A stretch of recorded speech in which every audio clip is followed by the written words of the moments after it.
Ladies and gentlemen, it's with great pleasure that I extend my warmest welcome to the National Library of Naples. I am deeply moved by this occasion.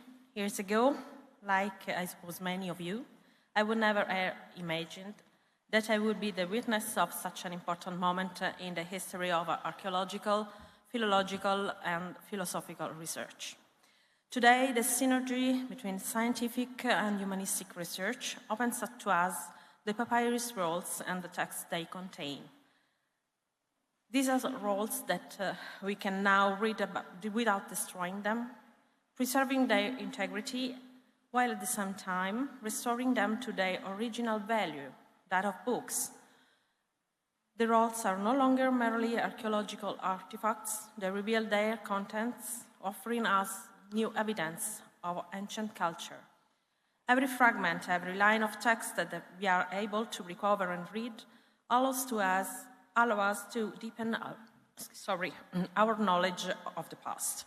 At the same time, this research has made it possible to read and develop technological and scientific methodologies, adapting them to a unique field of study and to materials as extraordinary as carbonized papyrus rolls. I would also like to emphasize that all the procedures undertaken to achieve these results were carried out with the utmost respect for the materials and their fragility, always adopting the most appropriate methods for transporting them outside the Institute, a necessary step for conducting analysis such as micro-CT scanning. Professors and researchers have consistently shown respect for the institution, for the people who work in the library, and for the materials themselves, never objecting to the guidelines provided for the handling of the papyri. The financial support granted to the library has enabled an important conservation project to stabilize fragments resulting from previous investigations, and it will also allow us to improve the preservation systems for both the rolls and the other fragments. I would like to, therefore, to thank all the key figures of the Vesuvius challenge, namely Nat Friedman, Brent, Christi Chapman, and their collaborators, among them George Angelotti. And I would also like to thank Professor Nicolardi for her outstanding professionalism and for demonstrating in every circumstance gracious willingness. I would like to thank all the professors, researchers, students who, through the study of the papyri, are making an exceptional contribution to the advancement and dissemination of knowledge. Finally, I want to thank you, all of you, for being here today and for sharing this moment of such great importance for the library. Thank you.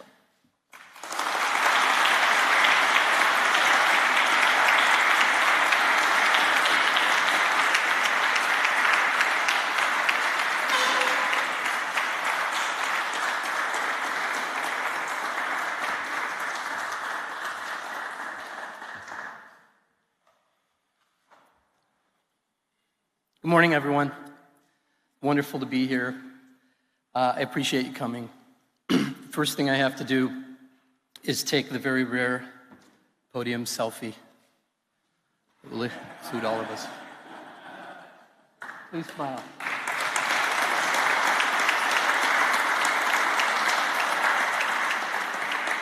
This morning I'm going to talk about one of my favorite topics, the still wrapped, carbonized, once thought lost, now readable scrolls of Herculaneum.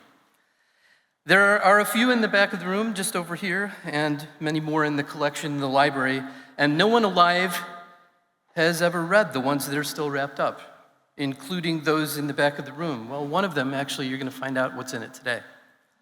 No title, no author, not a single word. I have to tell you that when I proposed this idea, the idea of reading the still rolled scrolls, people thought it was crazy. Actually, they thought I was crazy. It's been a 25-year journey for me. But today, it's clear that I've made it to a completely new era, thanks to the teamwork and a new generation that has picked up the torch and will carry us onward. What we've shown is not only that we can read one scroll, but we have developed a repeatable model. And now it's only a matter of time until we read all the scrolls.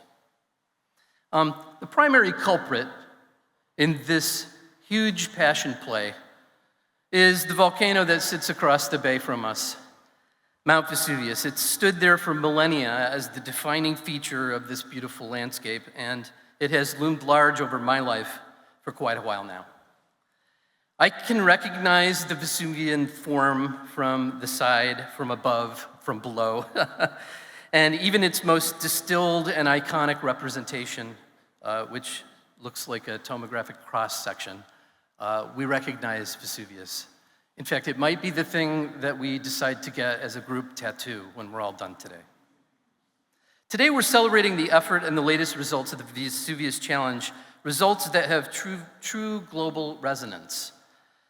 Rather than destruction, the Vesuvius Challenge is focused on restoration, recovery, and revelation, reading the scrolls without opening them. Today's announcement features international collaboration. Thanks to the global reach of the Vesuvius Challenge, there has been tremendous interest and a resurgence in reading the scrolls.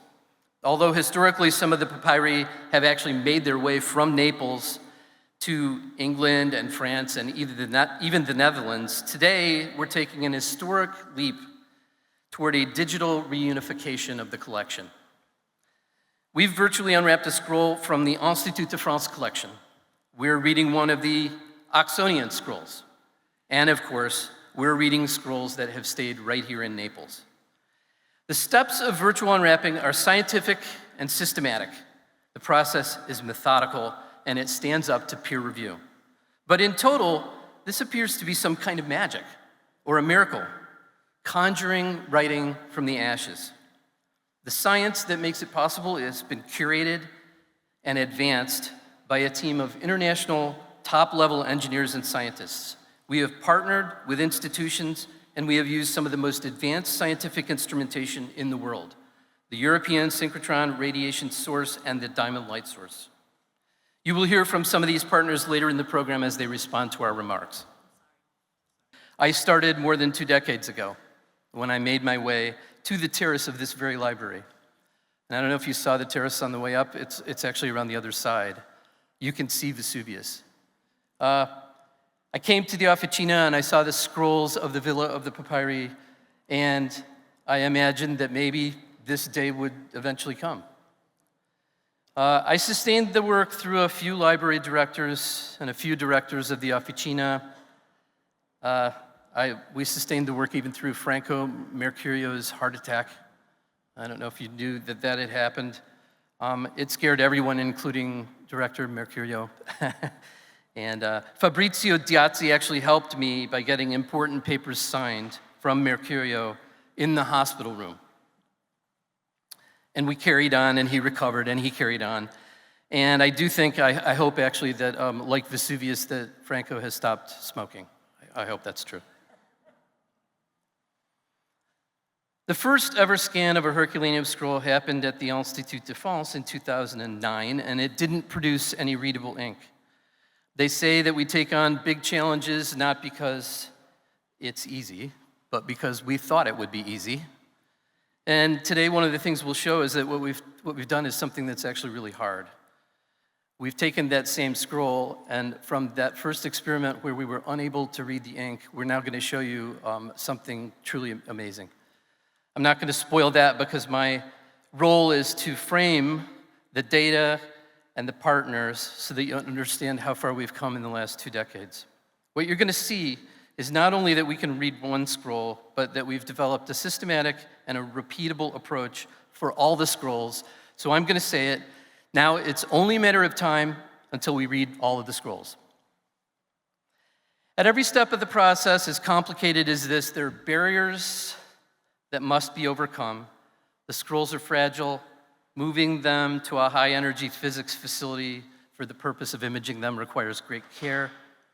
Conservation teams at the Institut de France and here in Naples and at Oxford have worked together with us to develop methods to safely transport the scrolls.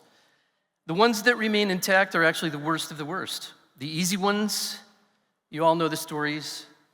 If there is such a thing as an easy carbonized Herculaneum scroll, right?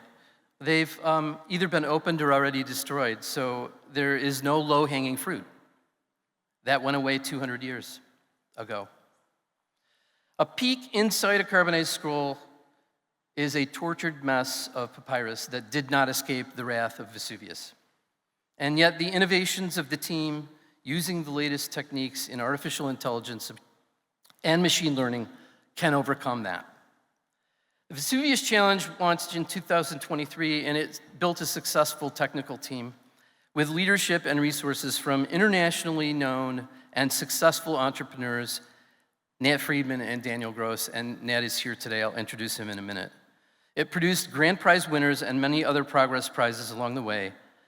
In 2024, we announced those winners with more prizes and contests since then, marking our advancements toward today.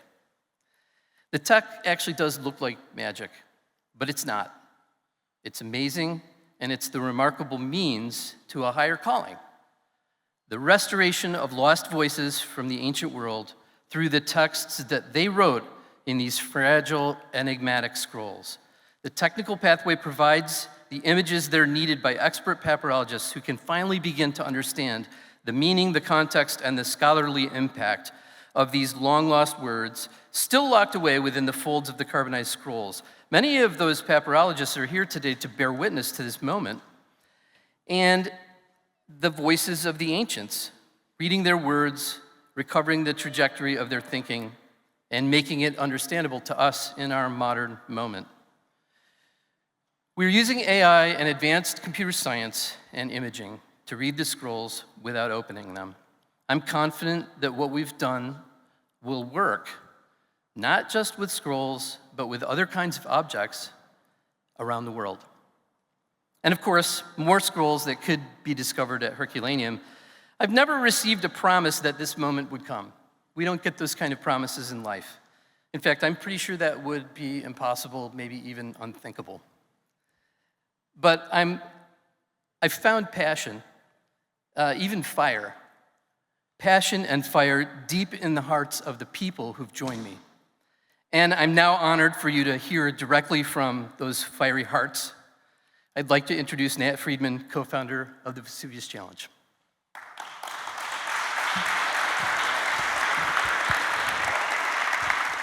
Thank you, Brent.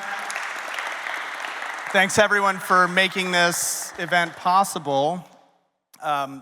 Maybe I can just explain what I'm doing here a little bit. I'm a tech guy. I live in California. This is not a normal place for me to find myself. I'm actually on vacation right now. This is my vacation. But I have terrible insomnia, lifelong insomnia. My mother told me I would grow out of it, but it hasn't happened yet. My mother was right about many things, but not that. And 6 years ago, I was up very late one night at home in California. It was one of those nights, and I stumbled on an article about a library of papyrus scrolls that had been carbonized by this volcanic eruption thousands of years ago. And the article went on to say that there was this crazy man named Brent Seals who had been trying for years on this insane quest to try to read these things. I just thought that was the coolest thing that I'd heard about in a long time. And so it stuck in my head for years. And eventually, I decided I would reach out to Brent and figure out how things were going. And we started to talk.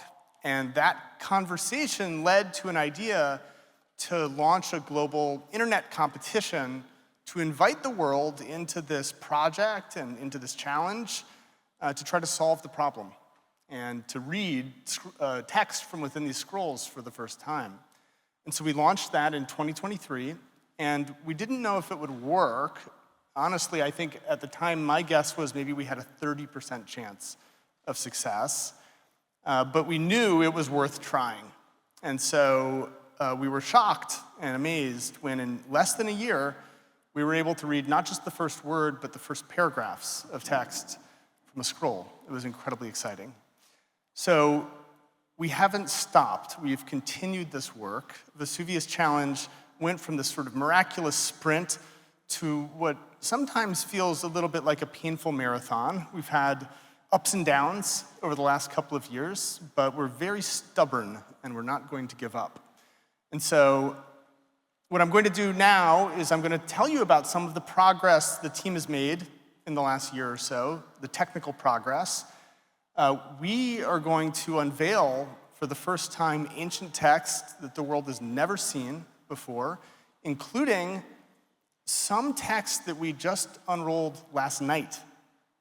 It was a huge shock, but it was 1 o'clock in the morning last night. We were on the roof of a hotel, and for the first time we saw huge piles of new text come out. And so we asked Federica if she could please read it, and she said she needed a little more time. But anyway, you'll see some of what we just saw last night today, very briefly, but it should be exciting.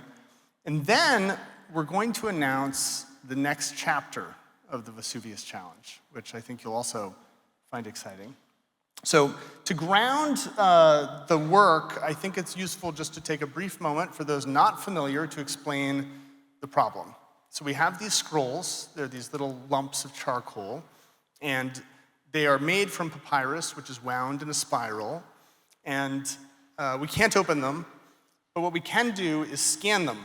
And so they're taken to a particle accelerator, as Brent mentioned, and they're scanned at very high resolution with X-rays, and they're spun while they're X-rayed. It's like a CT scan. If you've been injured, you may have had one. And it produces a 3D scan. It's not made of pixels, it's made of voxels, which are 3D pixels.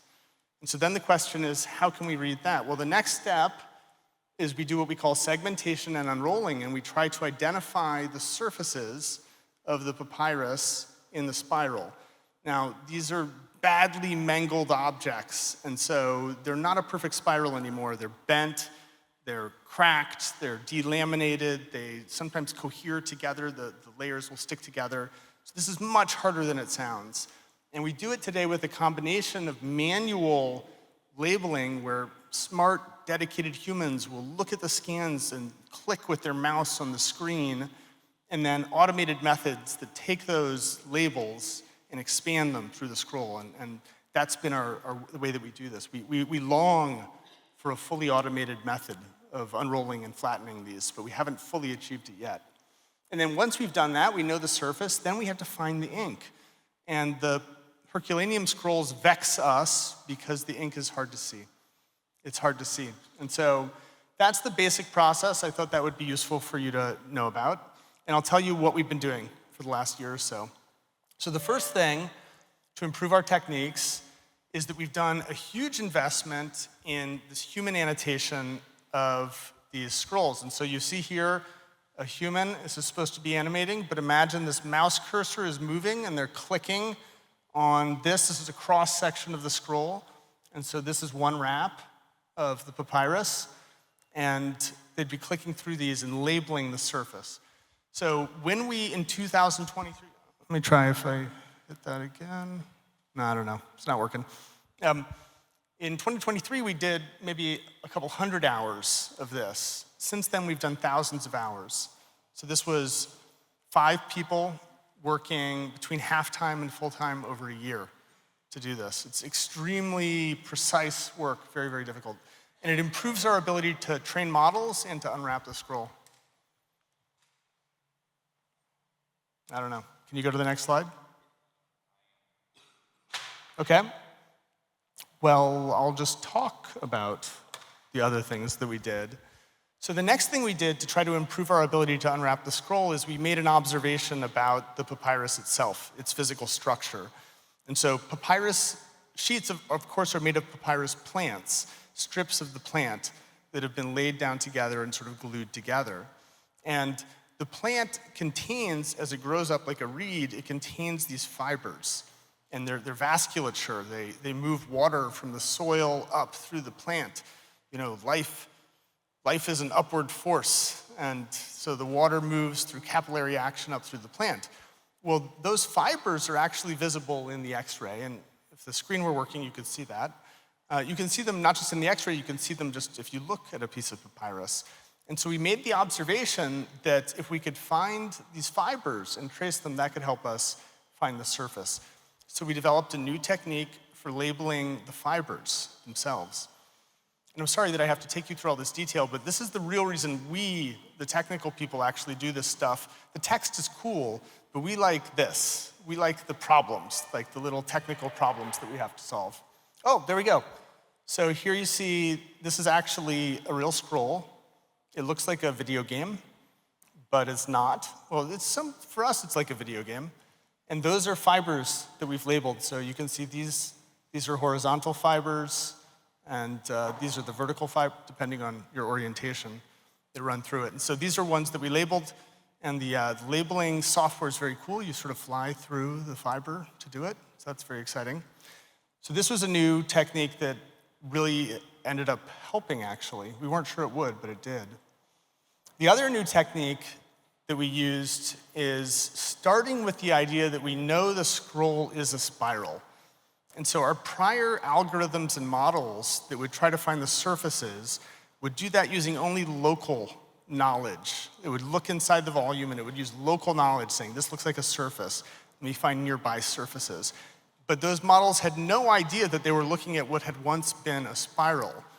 And so this is what we call a global prior. The prior that the model has is that it's dealing with a spiral, something that was once a spiral and has just been molested by a volcano. And this helps. This helps too. So we were able to take all of these techniques and all of this work and apply them to scans that we already had, not even the best scans we've done, and produce a new result. And so this is PHerc 172. This is a scroll from Oxford. From our prior efforts, we know it's by Philodemus, and we know it's on vices. And in order to share with you our progress, I'd like to invite the team whose work I'm representing right now up onto the stage. So come on up.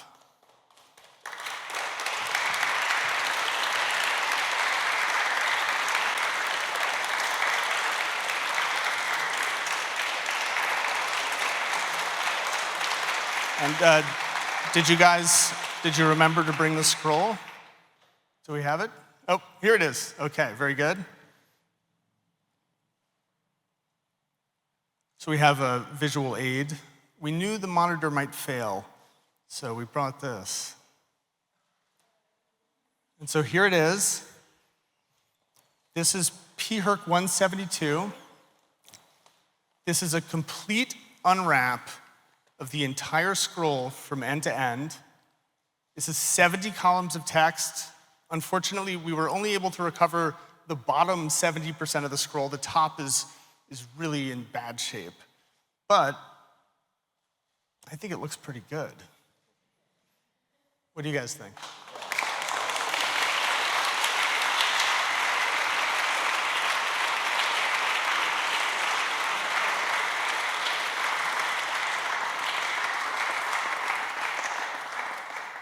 So this is until last night. Sorry, can you guys lower it a little bit? Until last night, this was the biggest thing we'd ever seen, and it was very exciting. The readability is not yet perfect throughout this, but we can see the structure, we can see the columns, and we can read a fair bit of the text. But this is also a lower resolution scan than we know how to do now. And so I implore Oxford University to allow us to scan the scroll again at a higher resolution because we think we'll be able to read everything. Okay, thank you.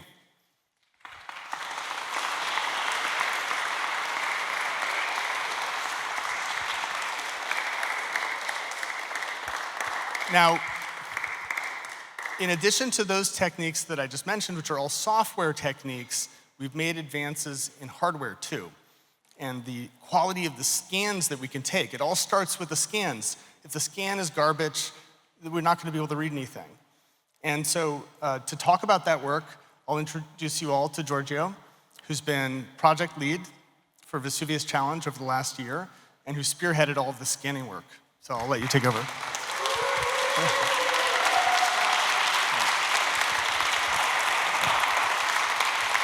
So, thanks, Nat. Thanks, everyone. So, as Nat has been saying, we have been leveraging so far more algorithmic improvements and algorithmic developments. So we thought that there could possibly be some low-hanging fruit in improving also the scan and the scan techniques. And to do that, we decided to go to Grenoble in France, not to taste cheese and wine, but to scan the scrolls at this beautiful facility that is the ESRF, because there is there a 4th generation light source, Synchrotron.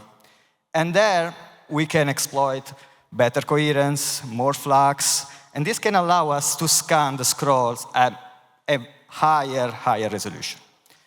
So this is the team that got there. Where are you, Nat? Ah, I see, it's over there. And so, basically, we scanned there again PHerc Paris 4. That is the scroll that basically brought us all here. And in that scroll, as you can remember, originally the ink signal was super faint, and we could see the ink only through some cracks on the surface.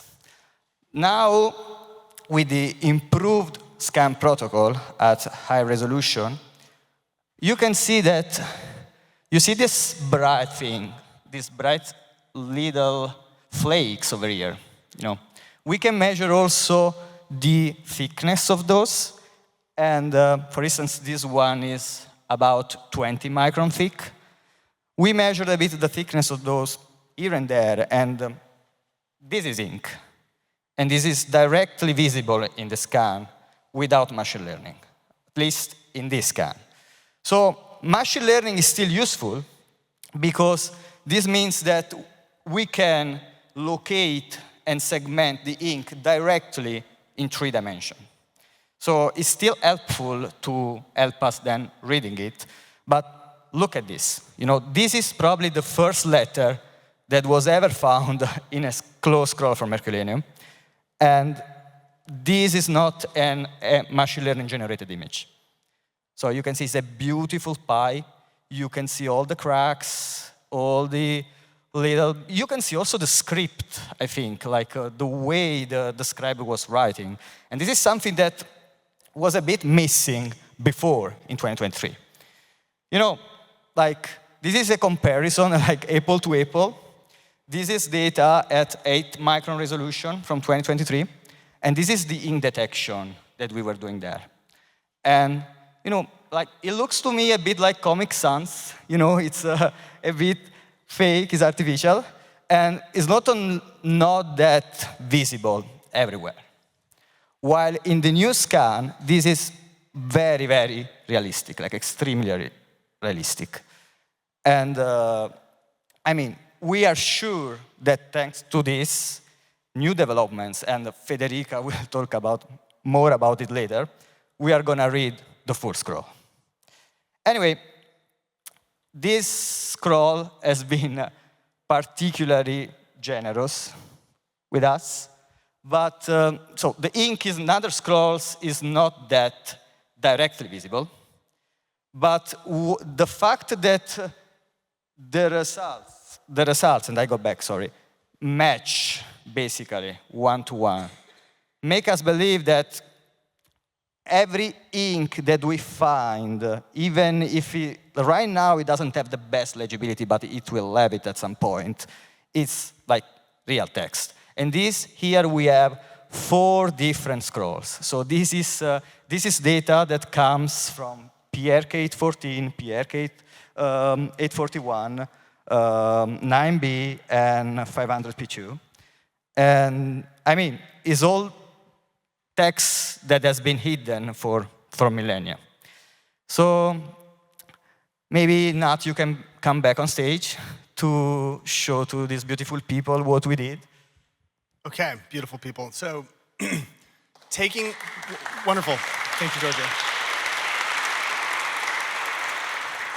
Gordio has been a real force of nature, and we wouldn't have had these new scans at this high resolution without his work, so thank you. So applying this new scanning technology at much higher resolution, we were formerly scanning at 8 microns, now we're able to scan at scale at 2 microns, so at a 4 times better resolution. We had another breakthrough, and that breakthrough occurred in this scroll, PHerc 1667, which lives here in this building in Naples. And so to show you that, I think we have another sort of Vanna White visual aid moment. So if the team wants to come back up. Now this one, we only need 2 people because it's a little bit smaller. The scroll was a bit mangled over time, but there's something that really distinguishes this one, and we've never talked about this before. We were able to not only completely unroll this scroll from end to end, but we were able to extract nearly all the text and make it legible. And so this is the first time we have what is effectively a complete reading of a closed Herculaneum scroll.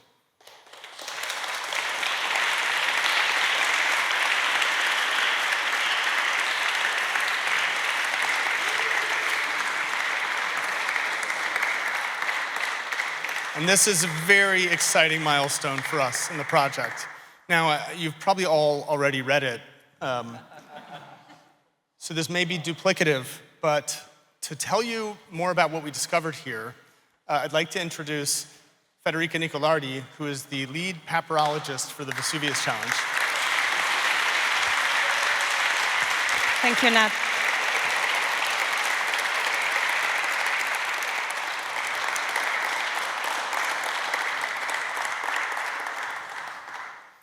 Yeah, so they still need papyrologists. The demonstration was that on one of Giorgio's slides, one of the fragments was backwards, was upside down.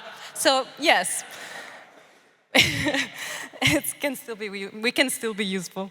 So damage is inseparable from the story of the Herculaneum papyri. They were damaged, as you know, by the volcanic event that carbonized and saved them from natural decay, by the excavations that brought them back to life, but also in many cases by the physical attempts to open them in order to reveal them. As a result, papyrologists have long had to work with an extraordinary degree of fragmentation.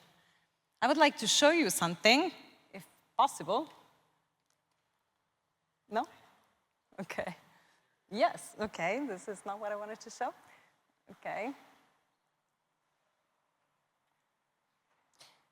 Maybe I'll continue.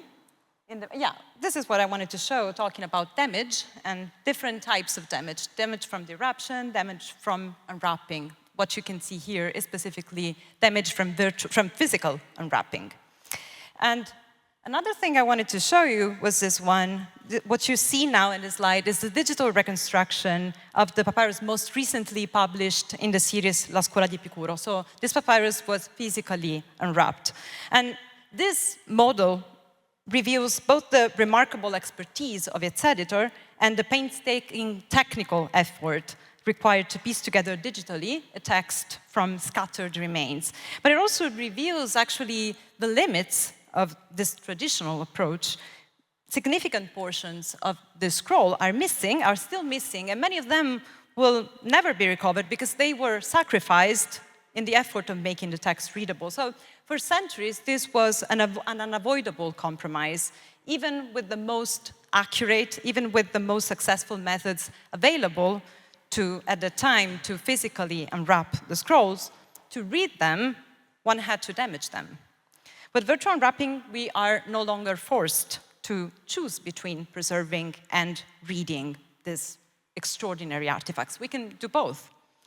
And instead of working with fragments scattered through a collection fragment that needs to be reassembled and returned to the original place, we work with digital fragments, digital segments that remain precisely anchored, as you can see, to the physical object from which they originate, through the mediation of the scan. And the ultimate goal, which we have now achieved, as shown by Reinhardt, is a continuous decipherment of an entire surviving artifact. But the results we are presenting today actually illustrate two different stages in the process of the recovery of these texts, answering two different questions. So let's start with the first question. The first question is, what book is this? And back in May 2025, we revealed the title of PHerc 172, the long scroll you've seen, preserved at the Bodleian Library in Oxford, and it reads Philodemus on Vices, Book 1. And since then, the Vesuvius Challenge team has virtually unwrapped, as you have seen, 70 columns of this work. And we continue to improve the readability of this text, but we have already been able to announce some significant readings here, including an interesting quotation in the final column, which preserves a part of the character's, the ethical work of the peripatetic philosopher Theophrastus. Let me see if I can show it to you. Okay. And today, we announce another discovery, the end title of the scroll here, PHerc 139, stored here at the library, and actually right now stored in the showcase there on the right, on your right. This end title reads Philodemus on Gods, Book 8. The book number is particularly striking here because we didn't know until now, only the first book of this work on gods was known from the collection. So this is really interesting. We can now say for the first time that this work extended for at least 8 books. Although we are still improving the legibility of the text, we have already identified a number of intriguing passages and themes that most of them have to deal with theology, like providence, deity, the invisible entities, the intellective principles, but also suffering. So even if much of the text of this papyri remains still difficult to read, these are no longer anonymous books, anonymous ancient books. They are today Greek philosophical treatises with an author and a title. So imagine being able to recover the titles of hundreds of still unopened rolls. It would be like reconstructing a sort of virtual catalog of an ancient library, revealing the range of works it once contained. So it would be great. But let's move on to the second question. Second question is, can we read all that survives? And this is where complete virtual unwrapping comes in. Complete does not, unfortunately, necessarily means that the ancient rolls, the ancient roll itself survived intact. Many rolls, as we have seen, had already been broken, damaged, or partially destroyed long before modern technology could help them. It could help us reading them. Rather, it means that we can now read everything that still survives of an object without sacrificing any more of it. And PHerc 1667 is a remarkable example. That this scroll is also shown in the showcase. Thank you so much to the library for organizing this nice exhibit for us. And this is a remarkable example. What survives today is only a small portion of the original scroll, about 8 centimeters of its original height, so likely less than a half, and just 2 centimeters in diameter, down from an original diameter of approximately 5 centimeters. So over nearly 2 centuries, repeated attempts were made to open it physically with different methods, each one reducing the size of the surviving roll. So in the 1980s, the Oslo method detached a handful of fragments, bearing isolated letters, but continuous reading remained completely impossible, and the scroll was effectively declared unreadable. So they assigned readability score 0 to this papyrus. So virtual unwrapping actually changed that verdict. For the first time, everything that survives of this object can be read continuously as a whole. And although the title and the upper portion of the text have been lost, we can now follow the author's argument across consecutive lines and columns. This text is very, very interesting because it appears to belong to a Stoic context. and may date as early as the end of the 3rd century or more likely the 2nd century BC. There is a reference to Aristocreon. Aristocreon was the nephew and disciple of the Stoic philosopher Chrysippus, the second founder of the Stoa, who lived in the 3rd century BC. And this, together with the handwriting of the papyrus, suggests that this scroll belonged to the oldest core of the Herculaneum library. So books that were produced probably in Greece or somewhere else, and later became part of the collection preserved in the villa. And the text refers repeatedly to the Stoic concept of impulse, the drive to act, that in human beings should be governed by reason rather than instinct, as it happens with animals. And another concept that appears central in the surviving columns is phronesis, the practical wisdom. For the Stoics, this was the highest value, enabling us to distinguish good from evil and also what is neither good nor evil. So reflecting on knowledge and inquiry, the author warns us that we cannot understand anything if we depart from our own nature. So today's announcement actually marks a clear transition from data to editions, from scans and algorithms to texts that scholars can cite and discuss, as we will do later today.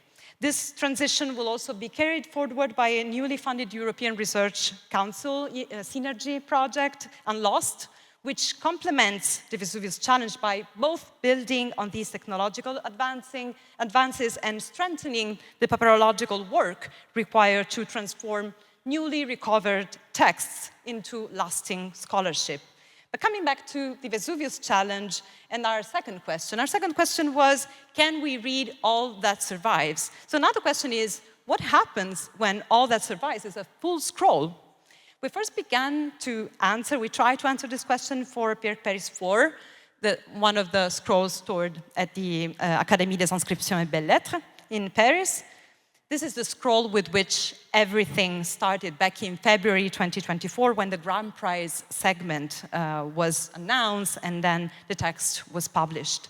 And the answer was, yes, we can virtually unwrap around 5–10% of it as we reveal the upper portions of 16 out of approximately 140 columns.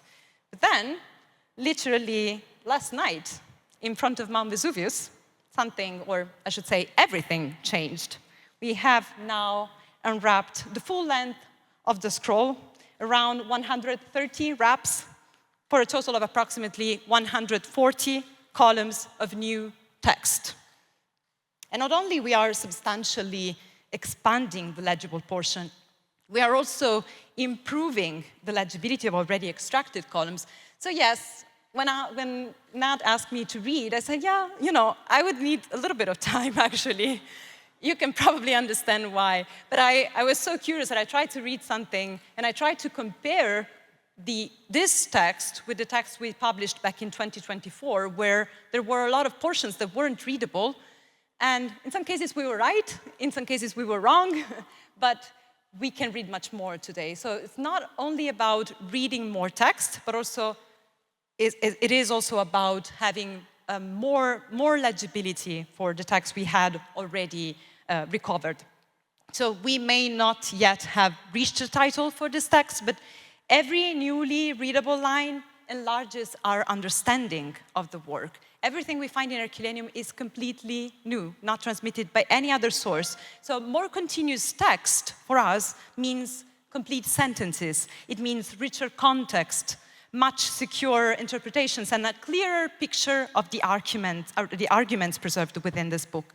In papyrology, the expansion of readable areas is not merely what we could call incremental progress. It is much more. It fundamentally changes what scholars can understand, what scholars can edit out of a text. And these brand new results will keep us all pretty busy in the next months, I would say. But we are already pretty happy with what we got from PHerc 139 and 1667, sorry.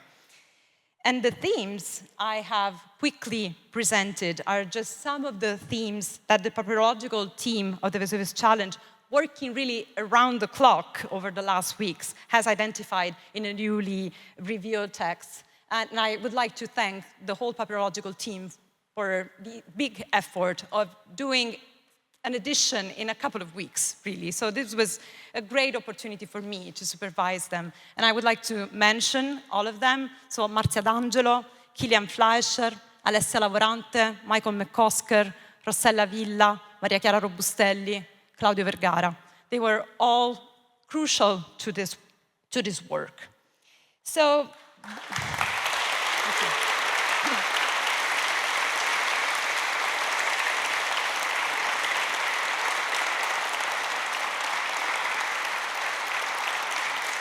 So I would say, consider this as a sort of teaser trailer for this afternoon session.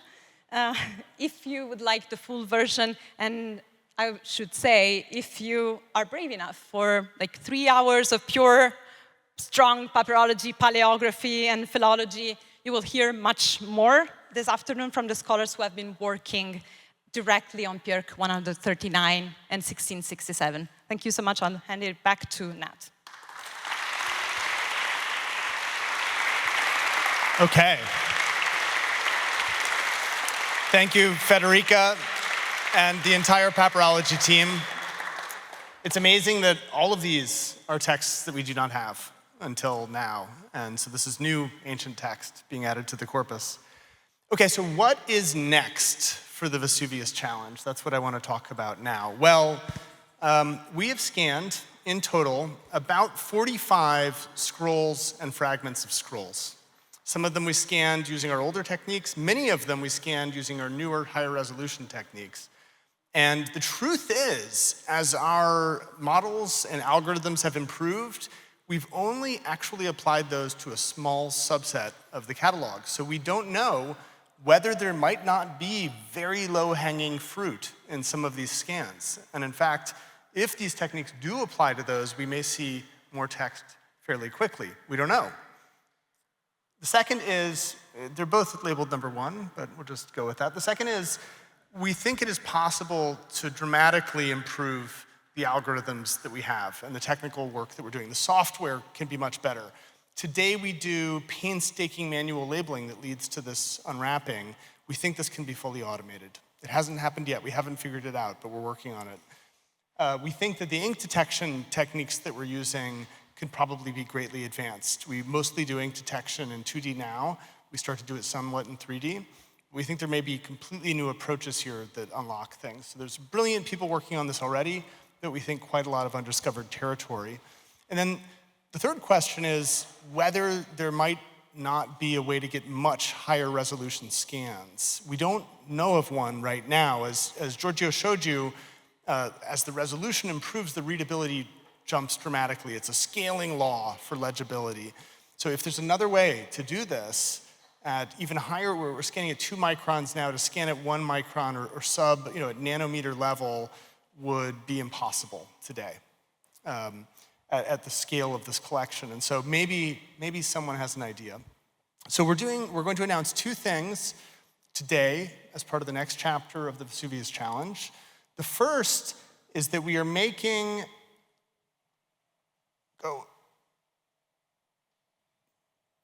something should happen here. Well, in any case, we're making the entire collection of all of our scans, all of our data, all of our code, all of our internal models, all of it available publicly. So anyone can dive in and try to tackle some of these next problems. And maybe make a big breakthrough.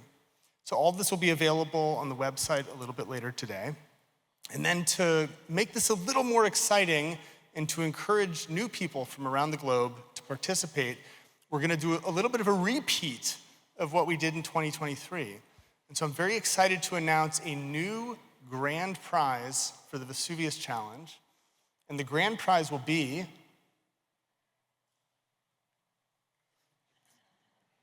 no prize, forget it. We'll just cancel the whole thing. Well, there's a really nice visual that was kind of funny, but the grand prize will be $1 million. And it'll be $1 million to the person or team who is the first to read in full any of the scrolls from this collection. And we're giving them a year to do it. So until June 25th, 2027, you have 1 year. If you can read one of these scrolls in its entirety, you get $1 million. Now, there's one rule, which is that you have to share your work. You have to show your work in public so we can see how you did it, and so we can apply these techniques to the rest of the collection, and more text will spill out. So we'll be sharing more of the details of this new contest and grand prize a little later over the next few days, but we're excited to announce this. We'll have some other new prizes that are coming too. So this is an invitation to the rest of the world to join us on this adventure. I think most people start a little bit curious, and then they get sucked in, and then they find that they've spent months or years doing this. But I can't think of a better way to lose 6 months of your life than doing this and finding ancient text that's never been seen before and getting $1 million. So we hope the world will join us. Okay, with that, I'm done. Thank you.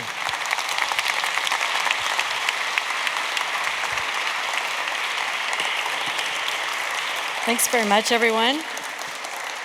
Now we're going to hear from a few of our international partners, who you have heard referred to many times throughout the morning. When I first started working on this project, my job was to help manage the relationships that we had with our external partners, because they are, I would argue, the key actually to what you see having been accomplished here today. And actually, we're going to start with Elizabeth Shotton from Diamond Light Source, and unfortunately one of the slides that got missed in the beginning was of Diamond Light Source, because our relationship there goes all the way back 11 years ago when one of their beamline scientists, who was very interested in this project, donated some of his personal allocation time to Brent and allowed us to do very early initial studies. We did that twice, and so I just want to say a special thank you to Diamond and welcome Elizabeth Shotton up to the stand.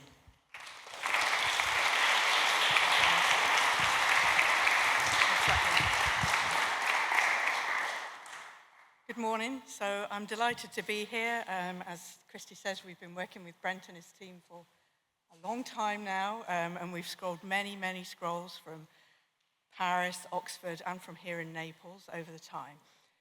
So Diamond has made a significant scientific contribution over the years to the effort to recover the text, providing advanced X-ray imaging that was needed to see inside these scrolls without physically opening them. Our role has been to overcome the barrier of being able to virtually unravel the scrolls using our world-leading imaging capabilities.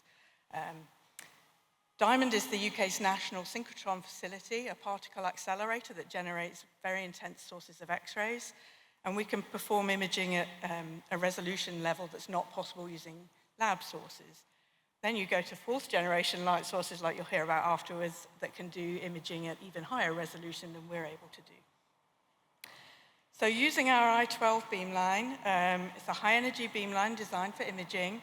We've worked in partnership with the University of Kentucky team and the librarians from the Institut de France, the Bodleian Library in Oxford, which is very close to Diamond, and the librarians here in Naples to scan their scrolls. And the scroll that you saw earlier on, the large unraveled one from Oxford, was one that was scrolled at Diamond. So the resulting X-ray data sets have played a crucial role over the years in allowing the researchers to digitally unroll the scrolls and detect the traces of ink within the carbonized layers. And this is exactly the kind of challenge that Diamond is built to address. We're revealing structures and information that cannot be accessed by conventional laboratory methods.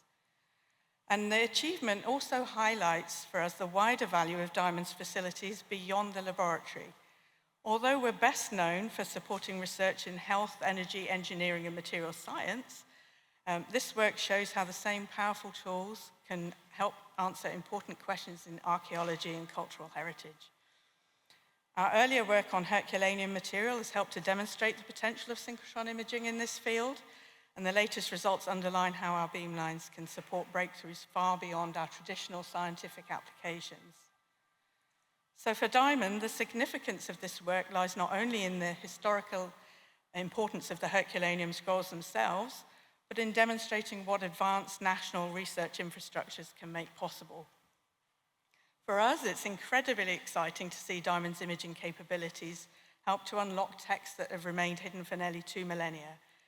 It shows how advanced science can open up entirely new ways of understanding our shared human past. By making the invisible visible, we've helped create the conditions for one of the most remarkable acts of rediscoveries in recent years, bringing ancient voices closer to being read again. We're thrilled to have been part of the project and very happy to be here to see the results unravel today. So thank you very much.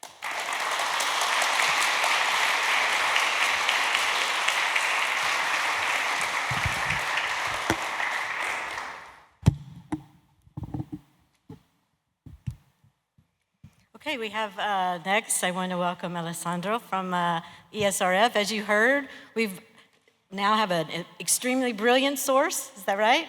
That we're using now to do even more advanced imaging, and thank you so much for being here.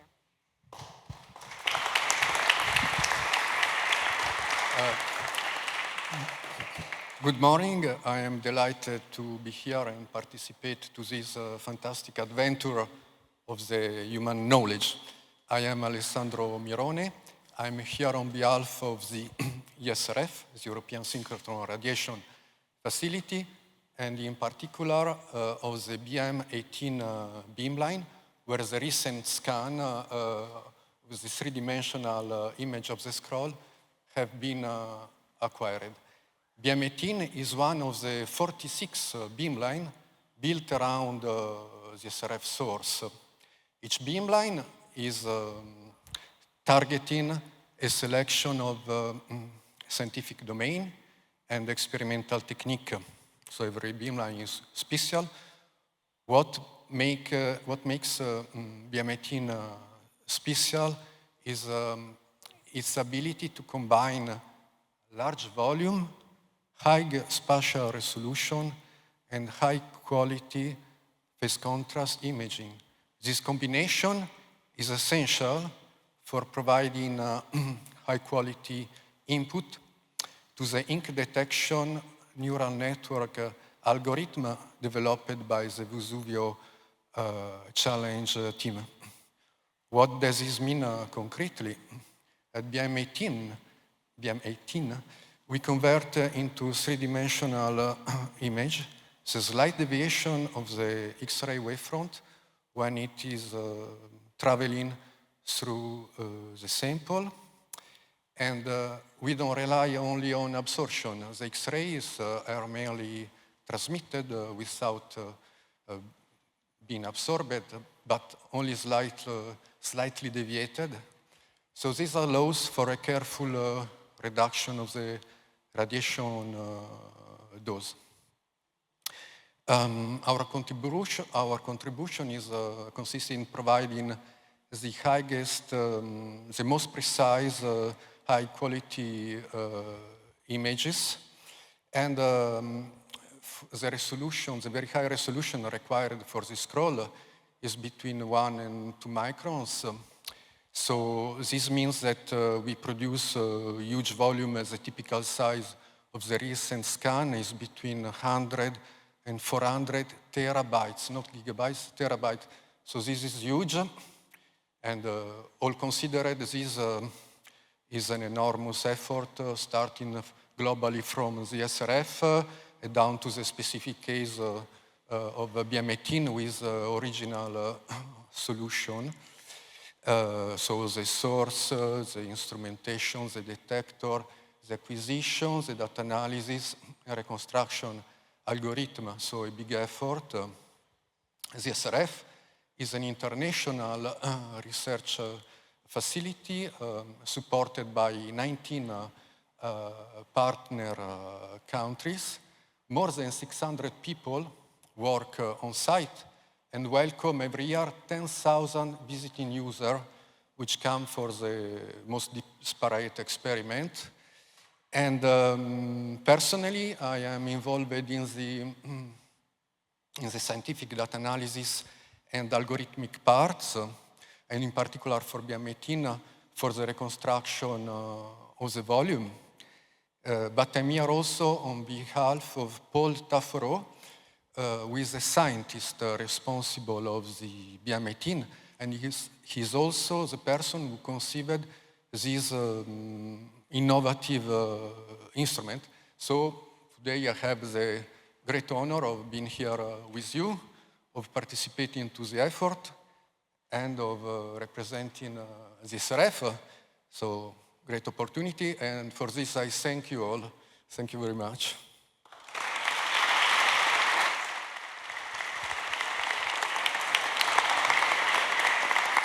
Okay, next we have Philippe Hoffmann, who is here on behalf of the Académie des Inscriptions et Belles-Lettres. I get a chance to speak more French. Ladies and gentlemen, dear participants in the Vesuvius Challenge, dear colleagues, dear assistants, on behalf of the Académie des Inscriptions et Belles-Lettres and its permanent secretary, Professor Nicolas Grimal, who is unfortunately unable to be here today, please allow me to extend our warmest greetings and congratulations on this occasion of exceptional importance. The Académie, founded in 1663 during the reign of Louis XIV, has maintained a very close connection with the languages and literatures of Greek and Roman world since its inception. Originally composed of members of the Académie Française founded by Richelieu, and known as the Petite Académie, it was tasked with composing the Latin and French inscriptions to be engraved on monuments, medals, and coins commemorating the king. In 1701, it was reorganized and tasked with the functions it has performed ever since, regardless of changes in political regimes and names, to contribute to the advancement of knowledge in the fields of Greco-Roman antiquity, the Middle Ages, and the Classical era, as well as the various Eastern civilizations. History and philology are the guiding disciplines, while Greco-Roman culture and literature are a major focus of study for the Academy, which is why it wishes to celebrate today's scientific event in a special way.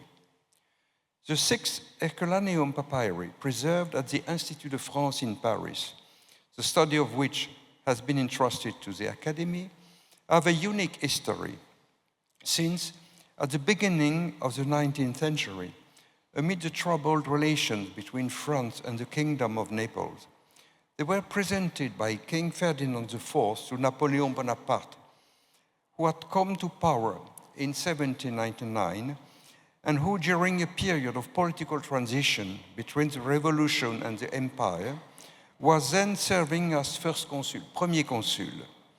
Trained at the École Militaire Supérieure in Paris, Bonaparte excelled particularly in mathematics and became member of the new Institut de France on 1797. In 1802, as he was member of the Institut, he entrusted to his colleagues of the Classe des Lettres, which became after the Académie des Inscriptions et Belles-Lettres, the task of deciphering and publishing these documents, some of which were subsequently subjected, as is well known, to invasive and destructive methods.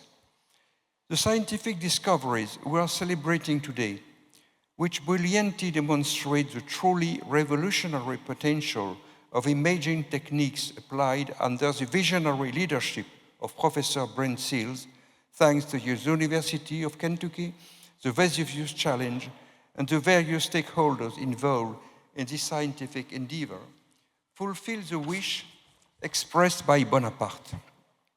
In March 2024, while congratulating the young winners of the Vesuvius Challenge, I had the opportunity to highlight this historic convergence. Bonaparte's intellect had grasped that the study of this papyri was of great scientific significance. More than two centuries after Bonaparte's wish, unprecedented results have been obtained that will profoundly transform our understanding of Epicurean literature through the application of reading techniques that are absolutely unprecedented. This technological revolution fulfills the dream of Professor Jean Leclan, whose memory we must now honor with gratitude. A distinguished Egyptologist and permanent secretary of the Académie des Inscriptions et Belles-Lettres from 1983 until his death in 2011, he was, by virtue of his academic specialty and his official duties, keenly aware of the importance of this papyri and convinced that the text could be deciphered. Since the early 90s, Professor Leclan consistently encouraged and supported research on these documents and set the Academy on the path to close collaboration with Professor Brent and the University of Kentucky by entrusting Daniel Delattre, a researcher at the CNRS, National Center for Scientific Research, with overseeing and conducting the scientific analysis of this project. Papyri 3 and 4 were fortunate to have been spared by the old invasive methods and lent themselves to the promising investigations carried out thanks to the ongoing partnership between the Academy and the Vesuvius Challenge. 2 years ago, in Los Angeles, we were able to celebrate the first spectacular results obtained from a series of columns in Papyrus 4. The examination of the document has continued splendidly, and a group of French researchers from a CNRS team specializing in the history of ancient philosophy, the Centre Léon Robin, has joined Daniel Delattre. On Monday, you heard the presentation by the director of this center, Marwan Rached. The paleographic, philological, and philosophical work lies ahead of them. And the Academy's permanent secretary, Professor Nicolas Grimal, offers his full support to all of them. The Academy, which has already had the opportunity to hear from Daniel Delattre during its Friday sessions, as well as more recently, Professor Brent Seals and Mrs. Christi Chapman, will continue its partnership with the Vesuvius Challenge and will follow with great interest the progress that French researchers are sure to make in the study of this papyri, a topic of great interest to the international scientific community. I thank you.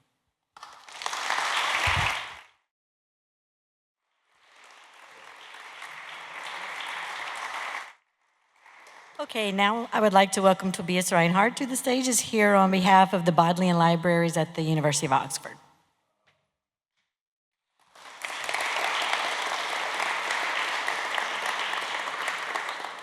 Thanks very much indeed. I'm very pleased to be included here as the second representative from Oxfordshire this morning.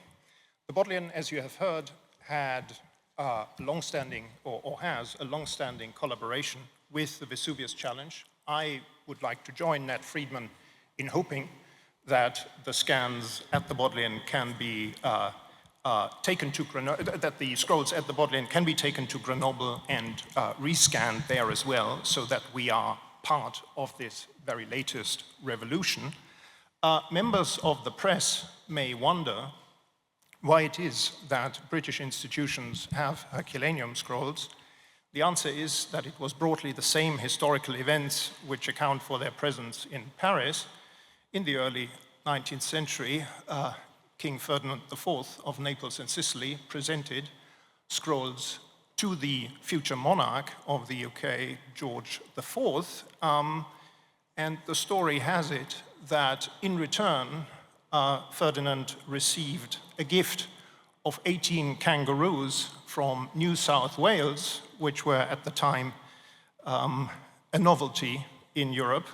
For a long time, the jury was out which side got the better deal, but I think we can make that determination now.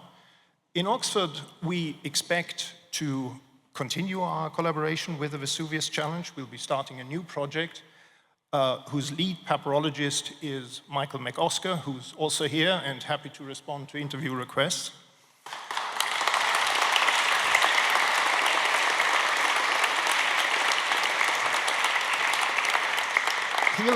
he'll be sharing his knowledge of Herculaneum papyrology with Oxford master students and thereby help embed the expertise that is needed to read these newly emerging texts in the English-speaking world. And I'd like to end by thanking the main players in this whole event. I'd like to thank Nat for his generosity, for his enthusiasm, for the study of Greco-Roman antiquity. It's easy for classicists to be excited about classics. It's great for people like him to do the same. And I'd like to thank him also for the inspired idea of doing this as a competition, because the competition, combined with sharing findings at each stage, has meant that many thousands of men and woman hours have been brought to bear on the study of these texts, which were previously the domain of a tiny handful of research projects on a shoestring distributed across the world. I'd like to thank Brent for his vision and for his perseverance. And I'd like to thank Federica for her rigorous scholarship, but also for her diplomatic skill. Who said classicists have no transferable skills? Congratulations to you all.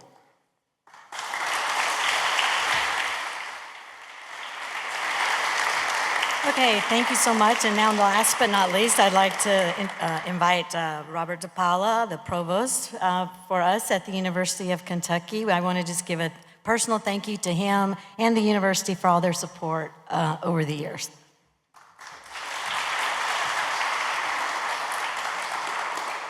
Thank you, Christi, and thank you all. Good morning. I think it's still morning or close.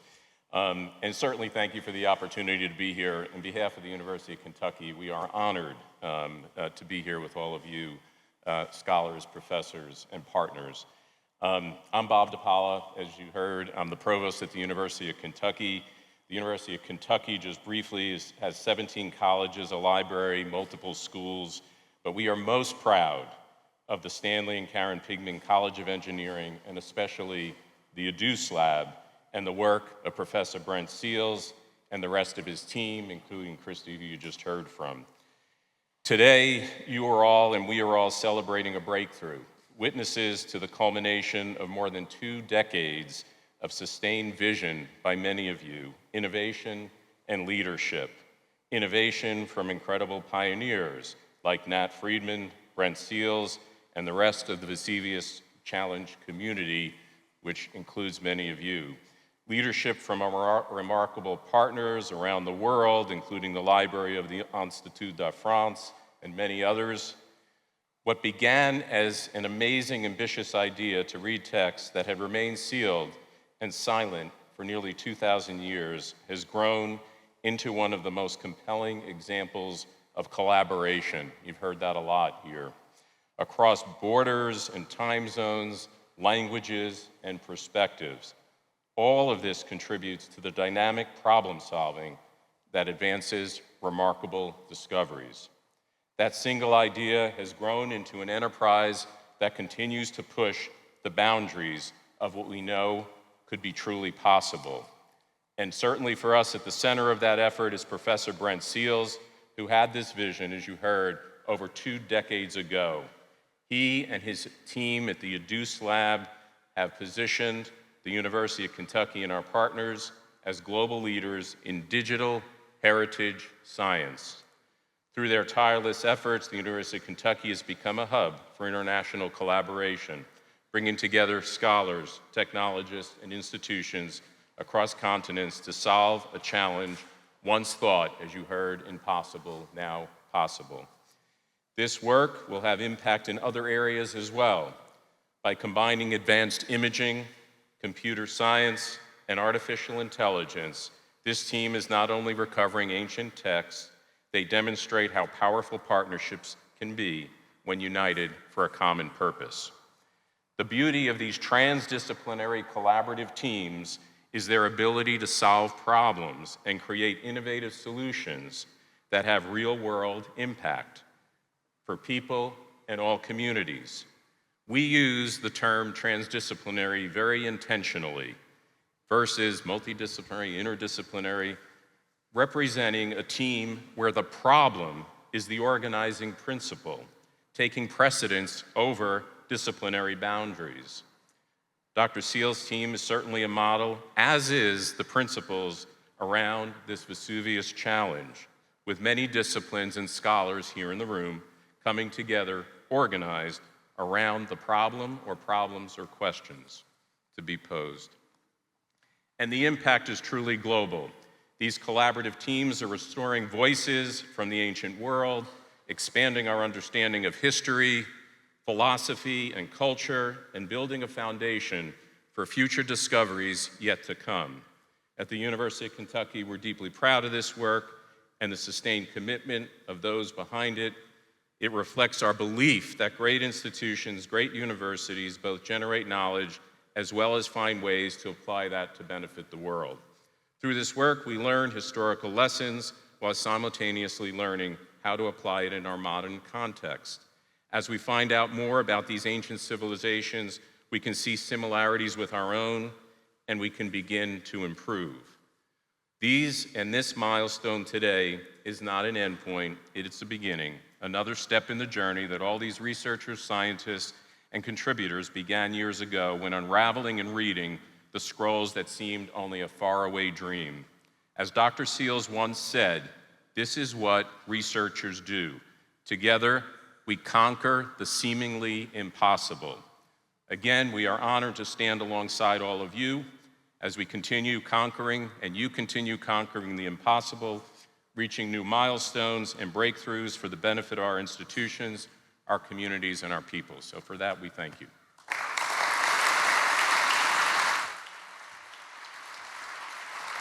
Okay, now we're going to open it up to questions. Like I said earlier, we're going to start with questions from the media in case anyone wants to ask anything. Probably we need to have our primary speakers come back up just so you can answer the questions. I'm not sure if we have an extra mic.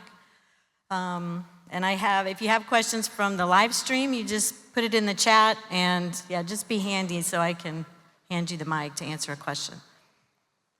Anybody have any questions, first of all, from the press?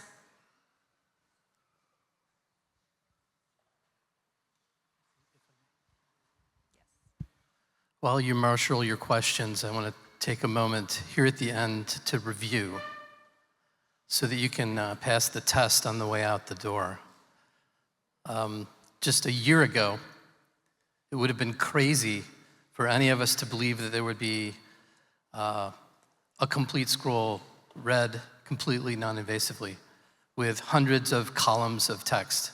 And today, we showed you that that has happened. Just a year ago, it would be crazy for me to make the statement in front of you all that I believe we're going to read every single one of the scrolls in the collection. But I believe I may have convinced you that that can happen.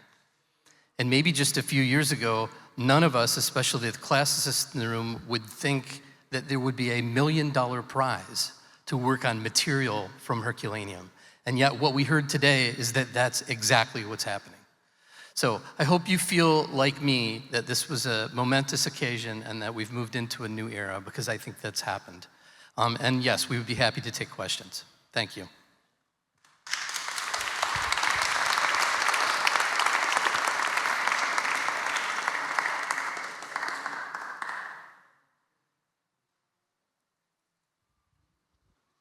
Okay, I don't think we have anyone on the live stream maybe with questions or here.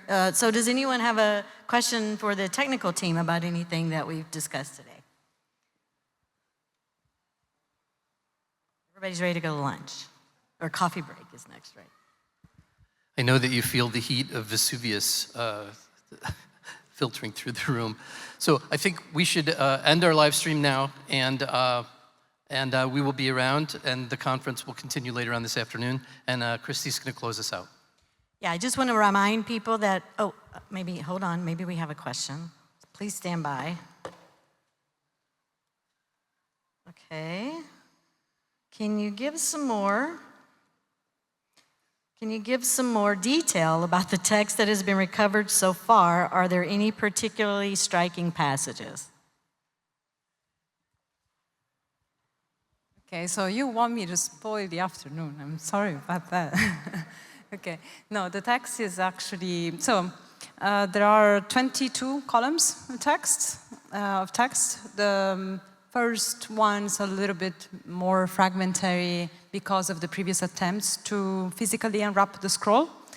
The rest is really well legible, especially because we had the chance to use different images that got improved gradually. So we started from a couple of columns, and what we could read were references to, in the first place, to techne, especially to the arts.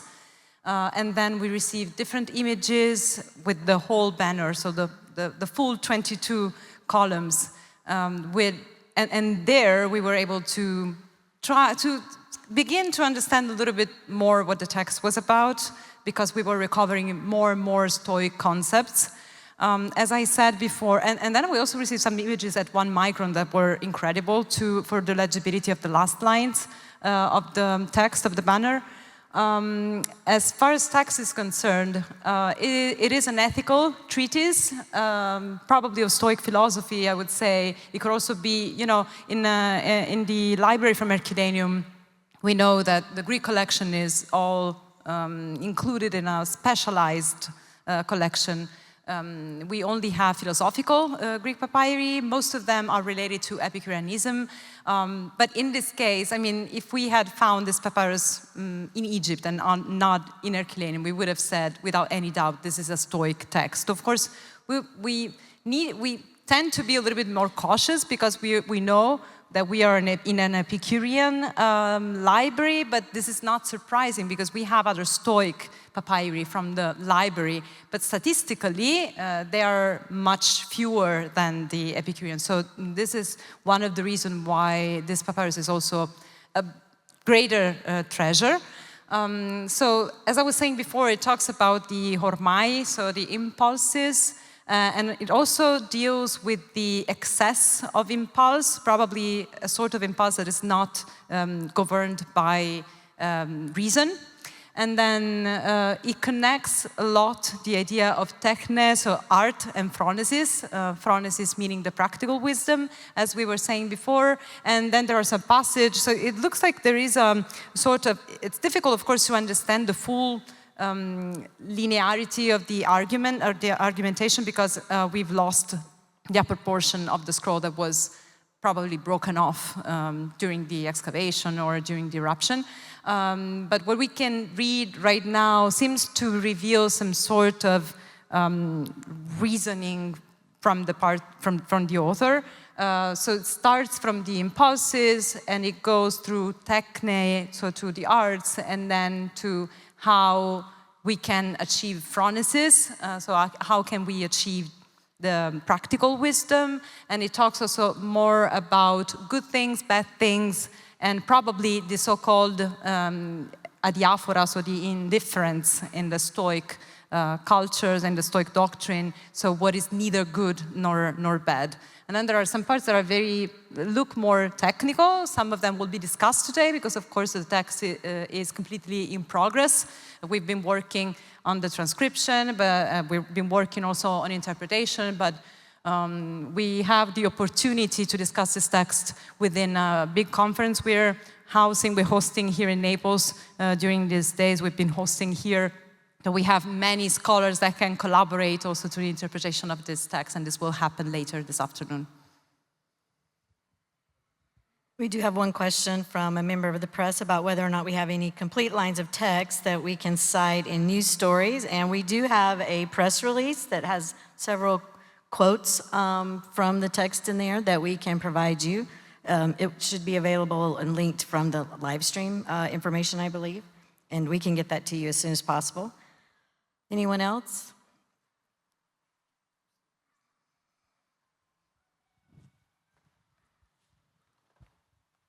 Thank you. I would like to congratulate everyone.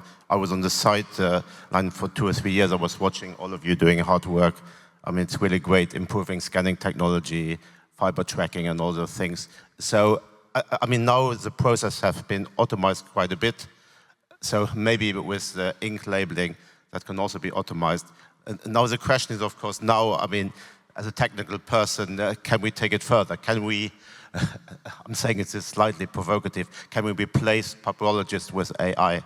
Can we actually now move forward, do like letter recognition from the text that we have done, first letter recognition and then word recognition, and then maybe we have some kind of LLM that can actually read the pictures that you have produced, and then the human papyrologist, they can just check that and then also give their interpretation and putting it into the historical context, but maybe reading the letters and the words and all that. Are there also some plans and projects to also take that further? So not just enroll, but really get to the transcription where then the papyrologist can then check the work. But again, thank you. It's absolutely, I'm inspired, fantastic work, also your leadership. Thank you very much. I wish I could have done the whole thing, but great. But you well, are maybe you can. Fantastic. There's $1 million on the table for you. I have found that the most important thing in projects like this is to figure out what the bottlenecks are and try to focus on those. And we have, in this effort, in the Vesuvius Challenge, quite a few bottlenecks that are way before papyrological interpretation. And in fact, I think the papyrologists are doing an amazing job of, they're actually hungry for more text from us. We're the slow ones right now. The papyrologists are eating up every line of text that we can produce. And so maybe someone in the world wants to work on that. I don't find it inspiring because it's something that can be done today. I think the inspiring thing is to do something that can't be done. And what can't be done is to read an unopened scroll automatically. And so that's our focus. And I think that's probably where our project starts and ends. But of course, you know, it's a free world for the moment. And so if someone else wants to work on that, they're welcome to. Anyone else? Oh. How does the type of AI used in this project differ from types of AI that power things like ChatGPT or image generation? So the question is, the type of AI model that we use in this project, how is it similar to or different from ChatGPT, the large language models that power that, or the diffusion transformer models that power image or video generation? They're different architectures, but they do share some things in common. Both techniques use a fundamental approach called gradient descent, which is a way of learning from data. And they're both neural, which means that they're based on networks of artificial neurons that, you know, are inspired by the neural architecture of the brain. And so in that sense, they're similar. We, so far, have not been able to do what large language models have done, which is to learn unsupervised from huge quantities of data. You can actually see large language models like ChatGPT as being downstream of two things. One is video games, because video games give us these GPUs that can process lots and lots of information in parallel, and we happen to use that same technology to learn deep learning models. And the internet, which gave us many, many petabytes of text that we can learn from. In the case of the scrolls, we don't yet have the data. We don't have lots and lots of ground truth data that we can learn from. There has been work over the last few months in the team to do this kind of self-supervised or unsupervised learning where we don't need lots of labeled data to produce it. So far, that hasn't resulted in a step change in our ability to read the scrolls, but maybe it will. And so while we share some similarities today with those types of models, maybe we'll share more in the future. But today, our models are much smaller and you know, just share some basic primitives, I would say. We do still need computers and GPUs, though. It's very important. What are the prospects for gaining access to other sections of the library? What is, make sure I understand the question, what is the prospect for gaining access to? Well, if there are other sections of the library Oh, which I are see. still waiting for somebody Oh, yeah. to recover This is a good question. So scrolls. for those in the audience who don't know, the scrolls we have are the ones that were excavated from the villa, but the villa has not been fully excavated. And so there's the possibility, and whether that possibility is really probable or wishful thinking, I don't know, I'm not qualified to say, but there's the possibility that there are many more scrolls still in the ground. And I think in the 1990s, there was additional excavation done that discovered, in fact, an additional story on the villa. And there's a belief that 2 additional stories, I've been just informed in this moment. And so there's the belief that perhaps what we were looking at is not the main library in this villa, but some storage closet, specialized Epicurean library, in which case maybe there are thousands more of these. So that would be incredibly cool, obviously. I hope we aren't going to dig it ourselves. Probably get arrested if we went there now and tried to do it. But I think what we can do in the Vesuvius Challenge is succeed in the technical work that we're doing. And if we can succeed in this and show that we can take a scroll and read it, then I think it creates a moral imperative to go find the others while they still survive. And so hopefully we can inspire that excavation, hopefully soon.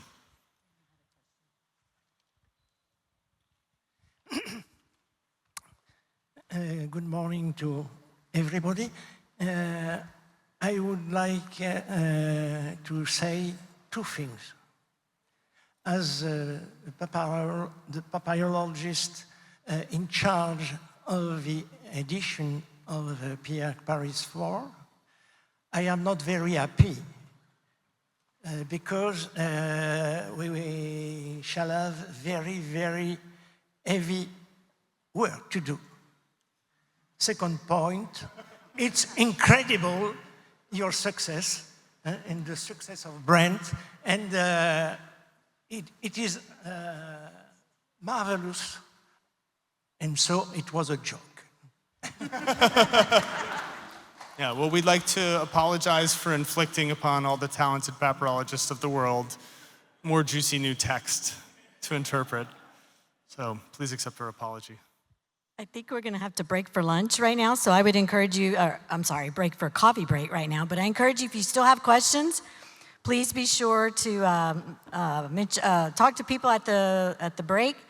We are going to take a couple quick photos of the speakers, please. So those of you, the partners, our institutional partners who I invited up to speak, hang around up here, maybe over to the left, and also our main team of speakers. The coffee break is just straight down the hallway.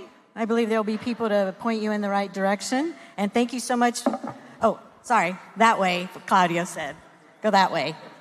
Cool picture on the screen for the photos, because it's kind of ugly. Yeah, we can. I think we're doing the...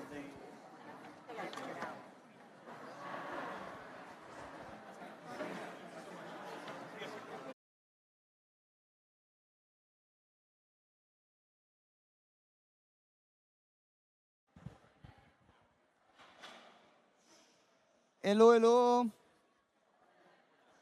Prova, prova. Okay, everyone, welcome back after the coffee break. I hope you enjoyed some pastries and Italian coffee, because this is a privilege to have. And I would like to delve a bit more into the technical details, and especially about what the Vesuvius Challenge team has been doing. So I won't be the one speaking, because I think that actually the people that work more closely and on this could deliver the message better than me. And so we are very happy to have here, and I'm happy to introduce to you Sean Johnson. Come here. That is a member of the Vesuvius Challenge technical team. It's A very nice story about Sean is that he was working at a gas station 2 years ago. 2 years from when I started the challenge. Exactly. It's like 4 years. Okay, good. True. And he basically became a researcher, and you could see and witness what he produced. Then we have also from the technical team, Paul Henderson, who is also a professor at Glasgow University of machine learning and geometric approaches. And I think also Elian should help you, like it's in the slides. So Elian is also another example of how global the Vesuvius challenge effort is, because he also was a contestant like Sean and also Paul, actually, and he's from Brazil. So he was one of the runner-ups for the Grand Prize of 2023. So come here, Elian. Ah, no, you don't want to speak. Okay. Then, well, still, Elian is there. So if we have a question for him, he's over there. And the talk will be about recovering ancient text, recent advances in virtual unwrapping and link detection. So thank you. Thank you, Giorgio. Now let's keep it. So you heard a lot earlier today about what we have. You saw the text that we've done, the text that we've released, but I'm here to talk, and Paul is here to talk more about how we've done that. I'm going to have to figure this out 1 second. So as we're going with the technical challenges, we have 2 computers up here. I have to manage this one and that one. So first thing I want to talk about is segmentation. So we've talked about segmentation a few times, even just earlier today. But segmentation is the process of basically taking a single wrap or a scroll, or a single piece of a scroll, in a continuous mapping of that, and being able to extract that out and flatten it to a readable thing. Segmentation, as it is, though, is traditionally very manual, very slow, very time-consuming, and it's not very fun. So ideally, we don't want to do that very much. It also has a couple of issues. Traditional segmentation just makes a mapping of this single wrap or this single area of a fragment or a scroll, and it gives no benefit afterwards, at least the way that we've traditionally done it. We've gone, segment wrap 25, and then after you finish wrap 25, you move on to wrap 26, and you start all over again. You can see it, but it doesn't give you any benefit or any speed gain on anywhere around it, which is obviously silly because it should. It's describing the scroll shape in a very local region there, and it should benefit from it. Additionally, it's very time consuming, and it's just slow. Yeah, that's the gist of it. But the purpose of what we've done here, or the primary change in what we've done now, is try to find a way to take these segmentations, these discrete segmentations of wraps, and fill in the gaps between them. As I said, ideally, what your ideal amount of segmentation is the minimal amount of segmentation that it requires to actually unroll a scroll, and no more than that, because it's expensive and slow.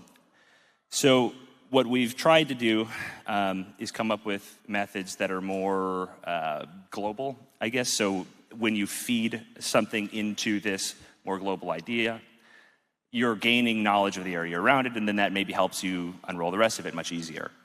The primary way that we've done this lately is through a thing that we call the spiral. And Dr. Paul Henderson, who you've been introduced to, is here to talk a little bit more about that first. Thank you, Paul. Thank you, Sean.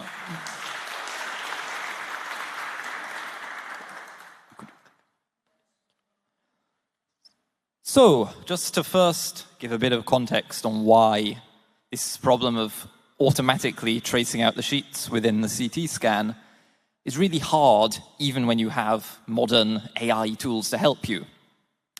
So if we train an AI system to take in one of these CT slices, or even a whole chunk of a CT volume, and tell it to predict exactly where the front surface, the recto surface of the papyrus is at every point, you get something like the red output here. So it's figuring that everywhere there's a red pixel, the AI thinks that near here is some part of the recto surface of some sheet. But it doesn't give us any more of that. It just says there's some surface approximately here. And turning these red blobs, red lines, into a continuous representation of a sheet that sits within the CT scan volume, turns out is really hard. And most of the existing techniques developed by the challenge team, have worked in a bottom-up way. They grow out bits of the segmentation progressively. So maybe we start here, there's a nice clear line, and then we figure out where can we extend to? Oh, it still extends there, it extends there, and so on. So we progressively grow out a surface mesh.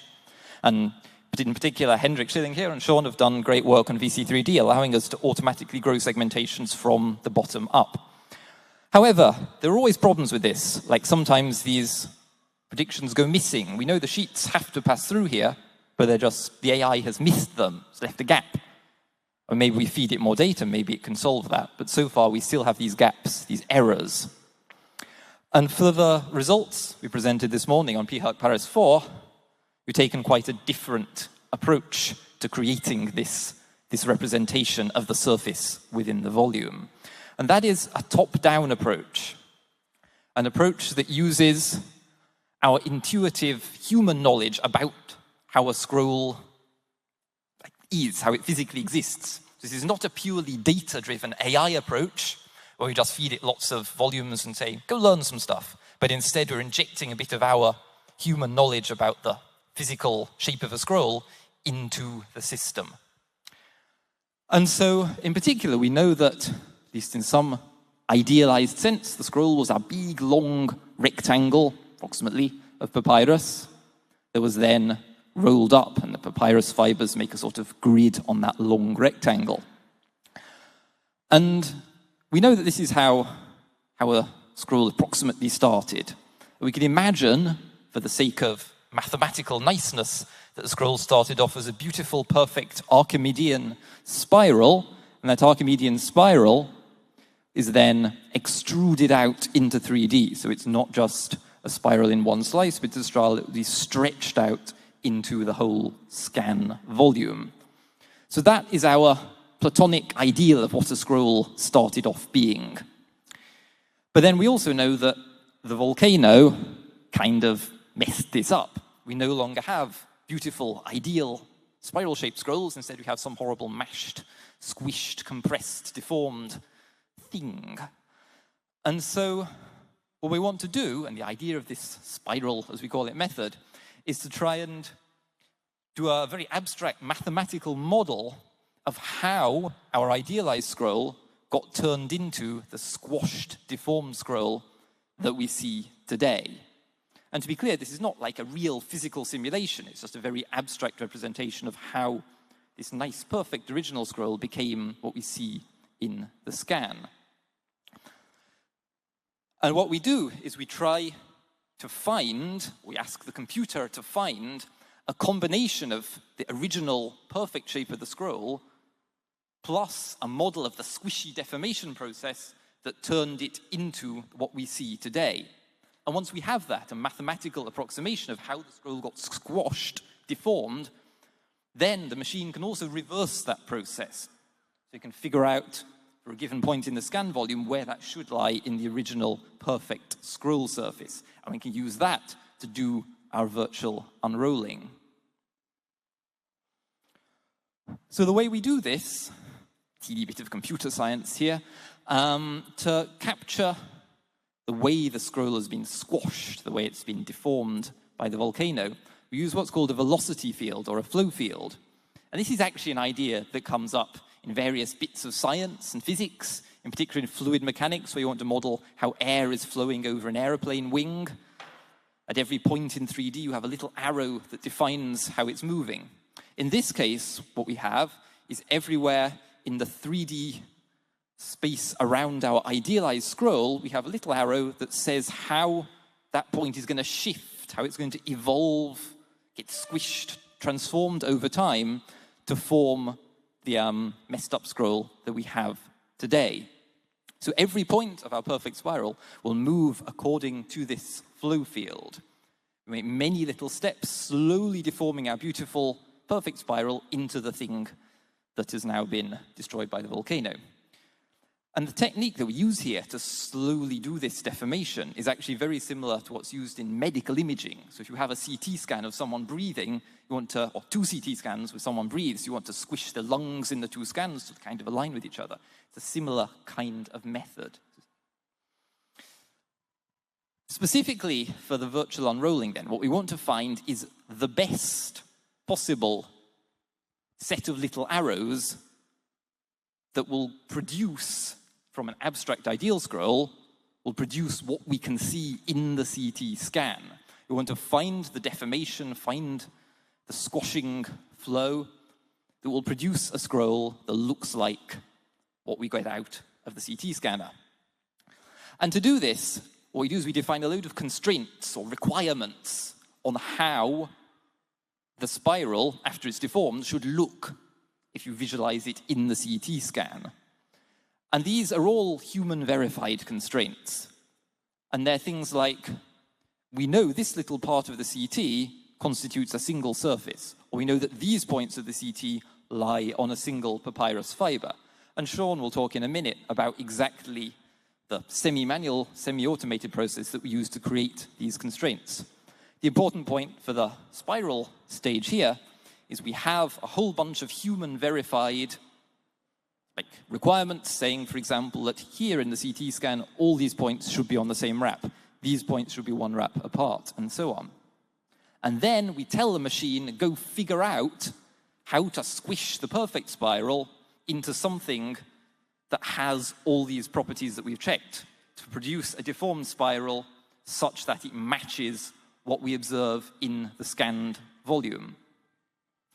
So to make that a little bit more concrete, so this screen is maybe too resolution to see it well. So here, this thing that looks like a red disc, it's actually a spiral, but it's really tightly wound. It's as tightly wound as the original scroll. And this is a perfect Archimedean spiral still, overlaid on 3 slices from PHerc 172. So imagine we start from this and we ask the machine to go and squash this spiral so that it matches the stuff that we see in the CT slices. And what we get then is the same red continuous spirally thing in each slice, but squashed, deformed, so now that everywhere it approximately conforms to the individual wraps and surfaces in the CT volume. So our perfect spiral has been deformed to look like what we see in the scan. And we can see that as a video. This is PHerc Paris 4 now, an inner wrap of that, around wrap 20. So we're starting, when it looks perfect, we're starting with just a perfect cylinder along the umbilicus of the scroll, and then we progressively deform that to create the squashed thing that matches what we see in the CT scan itself. And the other thing we can do, which is intuitively how we actually do the virtual unwrapping once we have a spiral, is we can circularize, or spiralize, I guess, the wraps of the scan scroll, turning them from, well, we'll know the deformed, squishy shape into,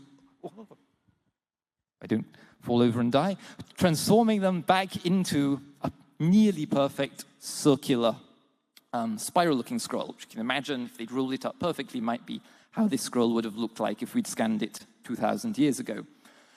And once we have this, once we can move points between the perfect ideal space and the squished scan space, that gives us all the information that we need then to flatten the scroll out, create these images that we were seeing this morning, where we can then do ink detection or even read the ink off directly. Okay, and following from that, I'll pass back to Sean, who's going to tell us exactly how we create the inputs to this spiral process, how we find where all the fibers are and all the surface fragments. Thank you, Paul. So we went into a little bit about why already, why spiral versus traditional segmentation. But in particular, the biggest thing that the spiral is giving us is flexibility. So as I said before, prior stuff was mostly just a single segmentation. You had to use specialized tooling. You had to extract, render, run an ink detection on it, and you got the single one thing. now we have much more flexibility. Now you can take anything that describes, again, the same winding, or different windings, or these windings are separate apart, or absolute windings, which would be like this in the scroll, this is absolutely wrap 10 of the actual unrolled scroll. And that annotation flexibility, it allows us to be a lot faster. I need to, sorry about that. So, what are the types of annotations that we had? Same winding, relative winding, and absolute winding. Those are the things we've talked about so far. This is an example of relative winding annotations. So each one of these points is describing an area that is, say, one wrap apart, and they always go in order. So if you follow this one here, these pink lines, I know you can't really see from that far back, but this is one single relative winding annotation. So it goes from, this is 13, 14, 15, 16, 17, and those are each a wrap of the scroll. And that's just a single line of points. And that looks like this. There we go. So that looks like this. This is a very large, what you could call a same winding annotation. This is a single segmentation of 64 wraps towards the top of PHerc Paris 4. And then on this, so I've indicated that in the scan space here, every single part covered by this, if I start from here, I'm saying this is all the same winding. And so when we match the deformation to the scroll, a piece of that scroll which lands here, say that's wrap 10, this also is wrap 10. And it just continues around and around. And then I've got these annotations which also tell it explicitly in the final deformed one what wrap that should land on.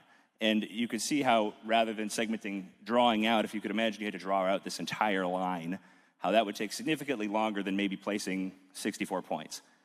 And that's kind of the goal behind the spiral as an idea, is just finding a way to make more efficient use of our annotations and giving them a more long-range effect. A lot of our annotation work on for the process of the spiral comes from a framework called lasagna. It's kind of a strange name for it, but I guess I coined it.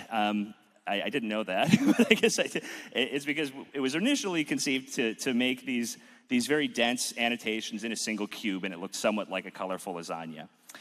Hendrik Schilling, who's here right there, is the primary developer for that. And it is not just like a single thing, it's more of a framework. It's both a machine learning model, which produces some outputs of that, which you can see here. This is kind of an in-progress training run. It's a little bit chaotic, and it looks like a human, sort of, which I didn't notice until David pointed it out. Looks like the lasagna man. But the primary benefit of it is it uses more continuous data than what we're used to. So our sheet predictions, as Paul showed, they just say it's here or it isn't. And there's nothing between that. And so it's very difficult to fit something to that when you've really only got two options. Really what you'd want to say is like, well, maybe it's kind of here, or maybe this is sort of far away from that one. You want a little bit more of a continuous surface from which to optimize on. And it has all of this data built into the optimization, but then also the ability to have knowledge of the density in the area and the number of windings that it would expect in there. And so it's just a much better way to generate annotations and a much better framework than just starting from these basic binary segmentations. And here I will show what some of that looks like. So the use cases of it. We can use it for annotation guidance. It can help to guide, say you're following a sheet in a certain way, and you know as a human that it's going to continue probably in roughly the same way. But the model isn't going to know that unless you give it some data. So it does a very good job of helping with that. It can also create from scratch patches or segmentations, as you've seen many times. It can correct existing segmentations, and then the primary way we've used it is to generate annotations for the spiral. So what you're seeing here are same winding point annotations along a fiber. These are vertical fibers, these are horizontal fibers, and then this is like a patch generated from them. And those take a very little amount of time. If you're a human, if you can imagine you're just following a fiber, a single fiber, all you have to do is verify that that fiber is right. You don't have to verify that this entire surface is right. And this is a small surface. If you've got to make sure a 200 centimeter segmentation is all correct, you're likely going to mess it up. So that's another benefit of these more sparse annotations. Here I've got a video, if it will play. Paul might have to click play. This is just showing what that fiber annotation looks like. What it does here is uses these things from the lasagna thing, which are like surface normals, which are just a point which describes what is pointing outwards from the sheet. But if you go tangentially along it, you're following the sheet. It uses those to kind of help a annotator very quickly click and follow a fiber. It's very pixelated, but if you'll give me a little grace here, I promise you there's a fiber there, and I'm clicking on it. And this goes very, very fast. You can annotate out a vertical fiber in a scroll, so the entire height of a scroll, in only a couple minutes, which is a huge, huge improvement in speed. And fibers in particular are very strong priors for the spiral. Really anything that tells it's the same winding, but fibers are both good for the spiral and for people in that a vertical fiber which goes from the top of the spiral or the scroll all the way to the bottom, you know for certain that it's the same sheet. There's no question about it. And they go the whole height. There's almost nothing else in the scroll that is like one thing. Like you could say like the recto surface of the scroll, but like what is the recto surface of the scroll? Is it the fibers? Is it the plant? Is it? And so it gives you one single like discrete object to follow from top to bottom and then fit your spiral to that. The biggest thing with this is to do any of this work, right? We've talked a lot about how maybe some of these constraints would work, but one person can't do it. I mean, we've got like 300 scrolls at least. The number's kind of in question, I guess. A number of scrolls, and then they're huge. So to get the amount of annotations that are necessary right now, we have to scale that. So we've got to write software first that can be used by non-technical users. That's fast, that doesn't use a lot of compute. And then you've got to hire a team. And that's our annotation team, led by David Josie, who's here. And they've done a fantastic job to, in the last few weeks alone, generate a significant amount of fibers, which contributed to that PHerc Paris 4 image you saw earlier. And they also were the team that spent a huge amount of time, a significant majority of the work, on 1667 as well, and 139, which you saw today. So I just wanted to make sure that we put those guys on there because they are amazing. Yes, thank you.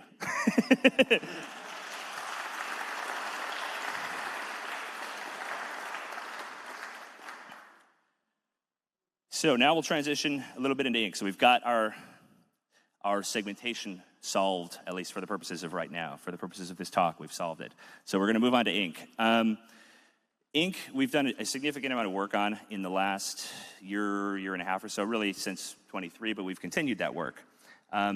There are a couple primary levers we have for ink right now. The general models that we use are not that changed from the ones that we've used before.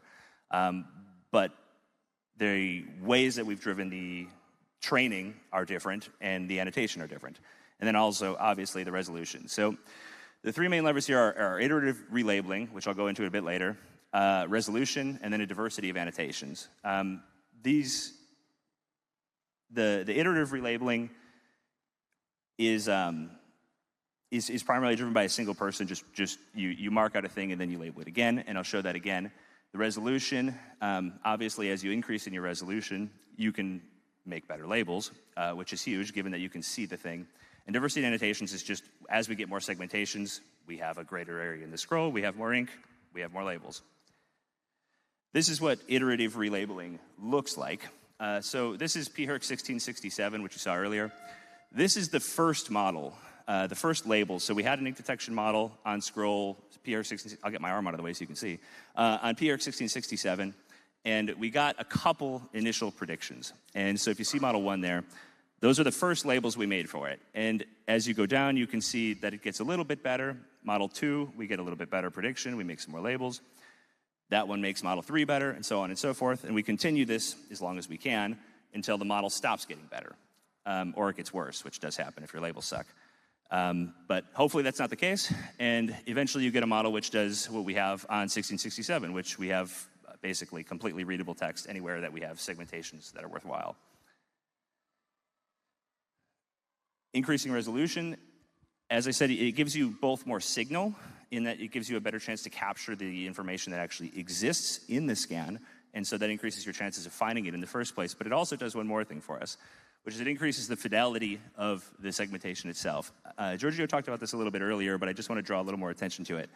So not only do you get more ink, right, but the ink that you get is actually where it is. So when, at a lower resolution, these are the right strokes. Like, these aren't made up. They are words. They are real ink in the scroll.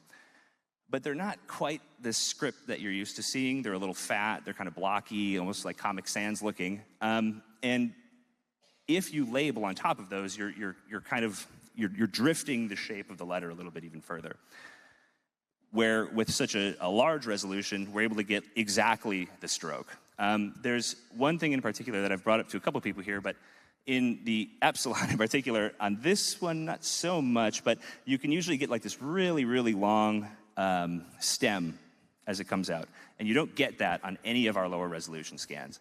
And so it's a much more true representation of what you would expect to see. It gives you the scribe. I mean, I know papyrologists use scribes' handwriting to date things. So if we're not giving them the true actual handwriting, it makes their job much easier. They can kind of infer what maybe it should have looked like, but it's much easier if we could just show them.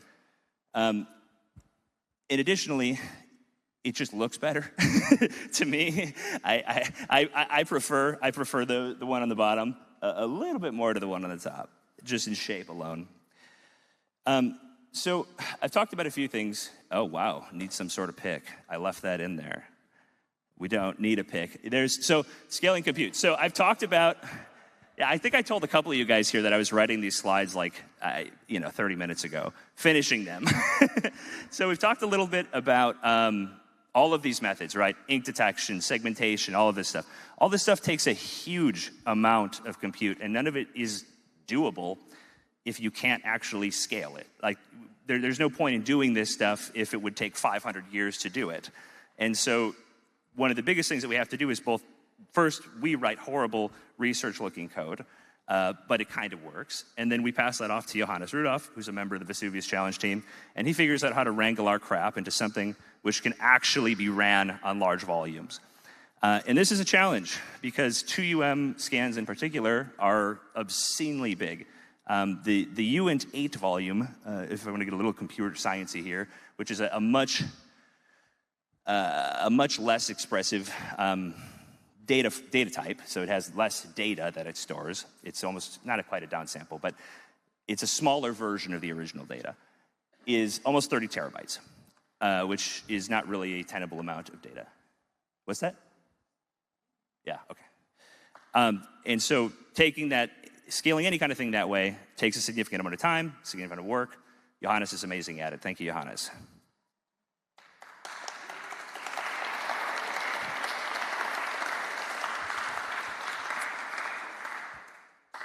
So going forward, obviously everybody wants to know what we can do next. And thankfully with the spiral as it is now, has given us a much more clear path forward. We know that we only really need, at the end of the day, points which are a winding apart, points which stay the same wrap, and it gives us a lot more flexibility in acquiring those things. So finding ways to speed that up, increasing ink detection performance, both in lower resolutions and in higher resolutions, because as we talked about the scaling, the higher resolutions are very difficult to work with. And then increasing our machine learning-based scroll representations, lasagna of which is one of them. So, distance transforms, normals, things like that. I am told that I have very little time left, and it works out just fine because I'm at the end. So thank you very much.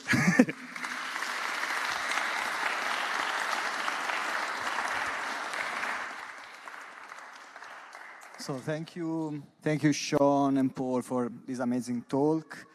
And are there any questions? Maybe we can take only one because we are out of time. So.